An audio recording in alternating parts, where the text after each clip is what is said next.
why do some entrepreneurs seemingly seem to make it, and in doing so, they also make it look so easy and effortless? Whereas for the vast number of small business owners out there and entrepreneurs, it seems like you're walking through treacle, pushing jelly up a hill, and it's incredibly hard from one day to the next to make your business a success. So in this video, I'm going to be sharing 3 very simple ideas around why I believe I've been able to create a successful business as an entrepreneur for myself, and how you potentially can too. I'm going to kick this off by telling a short story from when I was about 2 years into my coaching journey. And you have to remember as well, for context, I ran a marketing agency for the best part of 12 years before I turned to coaching. So around the time when this story that I'm about to tell you happened, I'm already about 13, 14 years into my journey as a small business owner, and I'd done various side hustles even before that. So I got plenty of experience and anecdotes to share around all of the different things which I've done throughout the career. But there was this one particular moment which really stood out during the first couple of years of my coaching. And essentially this is it. Somebody came into my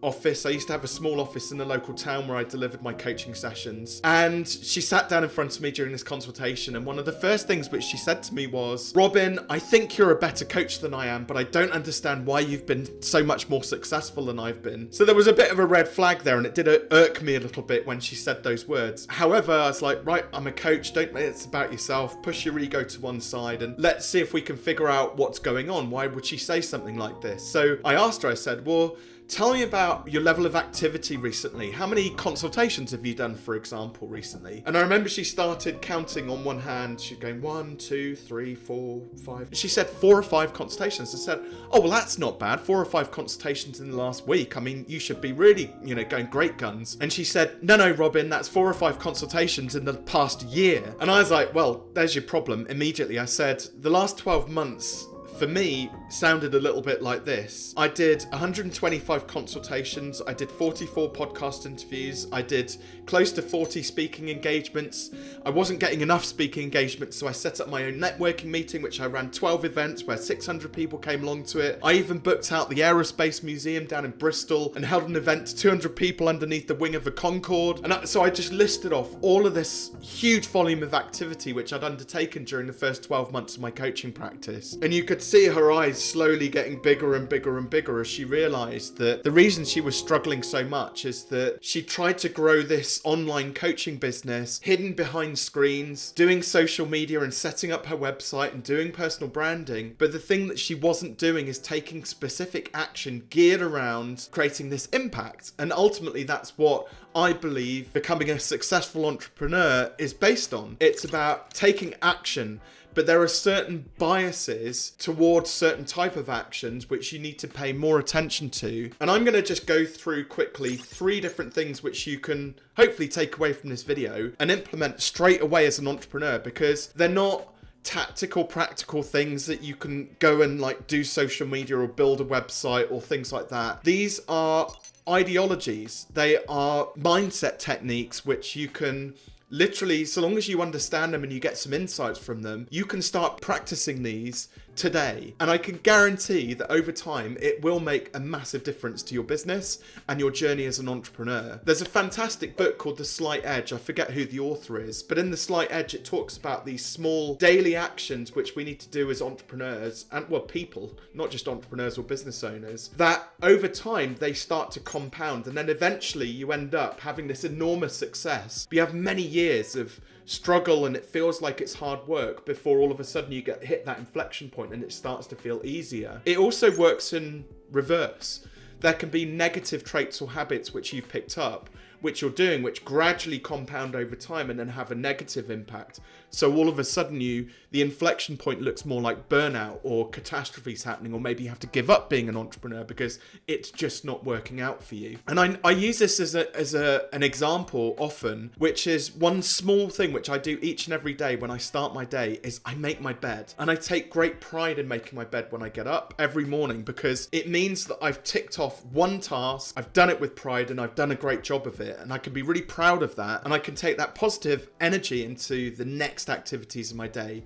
It could be then, letting the dogs out. It could be getting the girls ready for school. It could be having my morning coffee and making my plan for the day. But if I take that same positive approach to all of my actions, it does make a big difference. So the first thing I've got for you is something called survivorship bias. And this is, if you look at a majority of the businesses out there, the best known statistic is that only 5% of businesses make it to the 10-year mark. Now, I've run 2 businesses which are pretty much a decade old. My coaching practice is coming up for 9 years. My marketing agency, which I ran for 12 years. I can't see myself doing anything other than coaching, but one of the reasons I see myself as being an excellent coach is because there's no plan B for me. When I started coaching and realized how much I loved it, I just decided that there would be failure would not be an option. There would be no plan B, and that I would make this business work irrespective of anything that the universe threw at me. And Simon Sinek talks about this a lot. He's got a great book called The Infinite Game, which I would thoroughly recommend reading. And in that, the long story short is that he talks about this concept of too many business owners get really stuck playing these short-term games for wins and losses. Whereas actually the goal of business is to stay in business for as long as you possibly can do. So if you're of the mindset of just playing these short-term, wins and losses, these short-term games, you're not going to get anywhere with your business. You're constantly going to be worrying about the next failure and what happens if I put my price up and everybody leaves and all of these things. Whereas business actually is, if you look at it and distill it down, it's just about numbers. If you know the numbers in your business and economically set it up for success, you're going to be absolutely fine and you'll have a sustainable and profitable business. If you can do things like increase your future financial security by saving a rainy day fund so that you've got 6 months worth of your operating expenses, all of a sudden these short-term wins and losses become less meaningful in the business setting because you're going to be okay irrespective of what happens because you've got this rainy day fund. So really, survivorship bias is about surviving everything that comes at you, having no plan B, and just making this one pledge to stay in business for as long as you possibly can do, no matter how tough it appears to be at particular points in your career. And that's what's got me through both of my businesses. I had no plan B. Whether you call it stubbornness, stupidity, or whatever it was, I was like, I am going to make this business work come hell or high water, irrespective of what's going on around me. And it served me well. Granted, there's been some tough times, but after a 20-year career in business across these 2 careers, I've now learned that it's going to work out irrespective, and I can wake up every day without fear, without worry, without stress over what may or may not go wrong today, because I know that inevitably there are some things that are going to go wrong. It's just about your approach to how you deal with it. So if your goal is just to survive in business, you will then learn how to thrive through that survivor bias. The second thing which I wanted to share with you is something called action bias. There are lots of people who procrastinate over their business and their ideas and spend lots of time planning and writing things down on paper. But the one thing which they're not doing is going and speaking to prospective clients, doing market research, asking people whether they would actually buy your products or services from you, i.e. getting out there and actually selling something. And I've seen people, very sadly, where they've got into this lack of action, where they're just in this planning procrastination phase for months, if not years, and then they're scratching their heads wondering why the business isn't actually working for them. Most of the time, this bias towards lack of action or bias towards inaction is because there are fears, which is perfectly natural. It could be maybe you're afraid of what your family or friends might think of you starting out this new business idea, this new venture which you've been thinking about for a long period of time. You might feel that they're going to judge you or take the mickey out of you or whatever it might be. There might be some fear of failure. You might think that you're going to put all this time, energy and effort into this business and then maybe it doesn't work. For me personally, I've never been afraid of things not working because in my view that if you've taken some action and it doesn't work, well, at least you know. And in my mind, I couldn't deal with the frustration of not knowing whether it's going to work or not. I have to try something, and if it doesn't work, great, at least I know and I can move on to the next thing. And I haven't got, hours wasted or days, weeks, months wasted, like procrastinating over this idea. So I have this natural action towards bias. There are sometimes though, periods in my life where I slow down that action. And for example, one thing, and I'm happy to share this, I've really struggled with my creativity. It's great that I'm here able to do these videos, my YouTube channel. We turn these into podcasts and we write blog articles and things like that about them. But I am an author. I've written several books, and probably for the last 3 or 4 years, I've not released a new book. I've really struggled to take action towards writing the books. And part of that is knowing exactly what it is that I should focus on, which is going to be the third tip, which I'll be sharing with you shortly. But one of the things that I realized was I just had too much stuff going on in my life to really pay close attention to what was important, i.e. writing books. Books have always served me really well in my business. And to put author on my LinkedIn profile, I feel like it to be congruent with that, I need to actually be writing books and releasing them. But for some reason, I stopped doing that. And so because I have had this natural bias towards action in the past, immediately I know that there's a problem there. So when I started to ask myself a simple question, which was,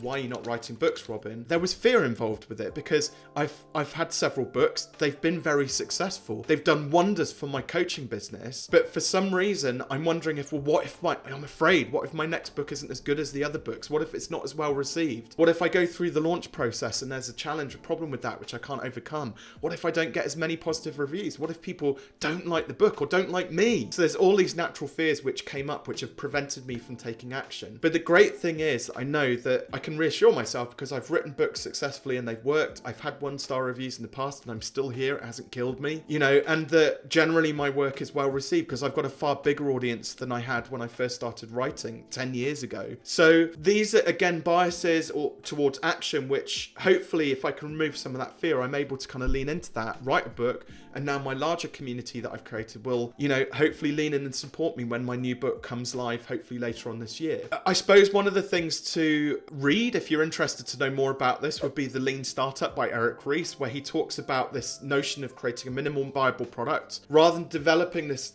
complete idea with everything in it that you want to have created. He says, well, build what's the minimum viable version of that product that you could take to market in the shortest possible period of time so that you can gather some feedback and then make some improvements based on that. So you get into this idea of this action towards bias is actually do something, take imperfect action. Maybe it fails, maybe it does really well, but get feedback, improve on that product or service, and then keep iterating on that. And you can make a far better product in a shorter period of time by constantly iterating, launching, getting feedback, improving, and doing that time and time and time again. The final bias I've got for you is something called Chyros bias, which comes from the Greek philosophy around time, where the Greek people used to compare Chronos against Chyros when it came to time. So Chronos is this notion that time is always marching forward and you have to pack as much stuff as you possibly can do and fill your time with all of these different actions and activities in order to make the most out of it. Whereas Chyros, or the notion of Chyros, is based around this concept of doing far fewer actions but making sure they are far better in terms of their quality. So in a lot of my videos you hear me talk about the 80-20 rule, Pareto's principle, and you can take that one step further. There's something called the 4% rule, which is the 20% of the 20%. And essentially my version of